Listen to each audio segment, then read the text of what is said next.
ఈ సైనసైటిస్ చాలా మంది అంటారు, డాక్టర్ గారు మేము సిటీ స్కాన్ తీసుకున్నాము, ఎక్స్రే తీసుకున్నాము, రక్త పరీక్ష చేయించినాక మందులు వాడిన తర్వాత మాకు ఆపరేషన్ ఇంకా చేయించుకోవాలని చెప్తున్నారు, దీన్ని ఎలా నివారించడం? ఎస్ మా, మీరు చాలా మంది డాక్టర్లు ఏం చేస్తారంటే మీ ఎక్స్రే, రక్త పరీక్షలు మరియు సిటీ స్కాన్ చూసిన తర్వాత స్టేజ్ నిర్ణయిస్తారు. అది సెకండ్, థర్డ్, ఫోర్త్లో ఉంది అంటే వాళ్ళు తప్పక ఆపరేషన్ చెప్తారు. బట్ హోమియోపతిలో అద్భుతమైన చికిత్స ఉంది. అది ఏమిటి అంటే మీరు ఫస్ట్, సెకండ్, థర్డ్ స్టేజ్ లోపల మీరు డాక్టర్ని కలిస్తే అవాయిడ్ చేయొచ్చు ఆపరేషన్. అదే మీరు ఫోర్త్ స్టేజ్ వచ్చి మళ్ళా స్మెల్ లేకుండా మొత్తం శ్లేష్మం అంతా నిండిపోయి చెవు ఇన్ఫెక్షన్ వచ్చిన ఏ డాక్టర్ ఏం చేయలేదు, అప్పుడు ఆపరేషనే శరణ్యము.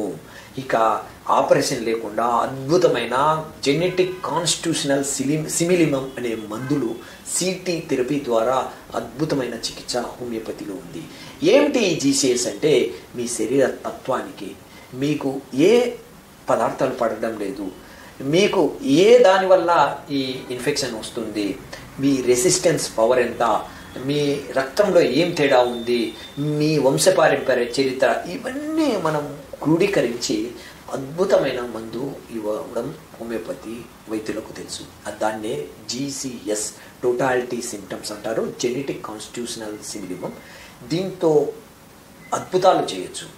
మీకు ఈ దీర్ఘకాలికంగా వేధించే ఈ సైనసైటిస్ ఏదైనా ఉంది అంటే మీ మొత్తం రిపోర్టు, పాత రిపోర్ట్స్తో తీసుకొని హోమియోపతి డాక్టర్ దగ్గరికి వెళ్ళి మీ లక్షణాలను పూర్తిగా వివరించండి. ఓపికగా వాళ్ళు అడిగే దానికి సమాధానాలు ఇవ్వండి. మీరు సమాధానం, మీ డాక్టర్ ఎందుకు అడుగుతున్నాడు, ఈ అడుగుతున్నాడు, అనువంశిక చరిత్ర అడుగుతాడు, వంశపారంపర్య చరిత్ర అడుగుతున్నాడు అంటే మీరు దానికి సంబంధం ఉంది హోమియోపతిలో. మీరు అవి ఇవ్వడం వల్ల మీరు ఈ సైనస్ బారిన పడకుండా మేము కాపాడవచ్చు. Thank you. నమస్కారం.